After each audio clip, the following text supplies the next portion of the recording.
Hello everyone, and welcome back to Howling Hoosier Outdoors. Today I wanted to show off a couple easy modifications that you can make to your Mora No. 2 Classic survival knife that are so easy. Most of you can probably do it at home with just some file, some sandpaper, a file, and some leftover string that you have laying around.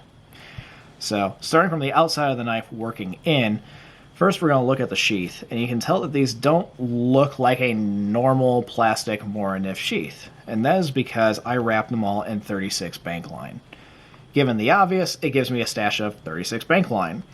However, it also gives me an additional layer of grip for when I'm trying to remove the knife from the sheath, as well as adding an additional protective layer so that way it protects the sheath from wear and tear when you're out and moving around and hiking and whatnot.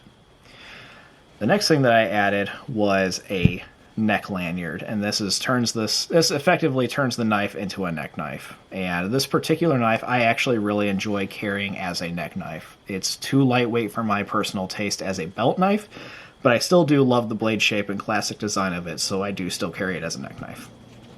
And I just added a basic neck lanyard, and I wrapped it around using a snake knot, which allowed to reinforce this belt loop. Next, moving on to the actual blades themselves, this particular one, I added an orange patina to it. No, I didn't add the color orange to it. I used 3 oranges, stuck this into it, and then when I pulled the knife out, it gave it this very almost holographic look and finish to it. And that actually serves a function. It gives it a layer of protection because these are carbon steel. It gives it a layer of rust protection.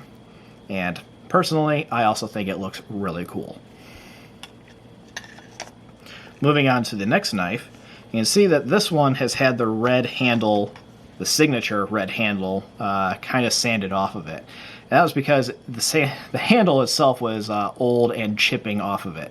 And so I sanded it down, and then I added some texturing to it in order to aid in removing it from the sheath, and it just gives it a better grip to it. I then took a torch to it, as well as added some linseed oil and then oiled it with mineral oil on top of that to add in weather protection. But if you also look, the blade itself doesn't look like a normal Mora blade. And that's because I took a file and I filed this down to above a 90-degree angle. And so this, when I say this thing launches sparks, I mean it launches sparks off of a ferro rod. And then moving on to this little notch up here, that was just done by a basic round file, and that is actually a pot notch to aid in picking this up off of hot cooking pots. Just a nice nifty little feature that I added. Don't use it nearly as much as I thought I would when I was busy there filing away, but it is still a cool little feature that you can do with just a basic round file. Anyway, if there are any other Mora modifications that you are a fan of or have done, I would love to see them. If you could leave those links in the comments, that would be phenomenal. And if you have any other questions, comments, concerns, questionable life choices, or epiphanies, again, please feel free to leave them in the comments section. Thank you all for watching, folks. Stay awesome.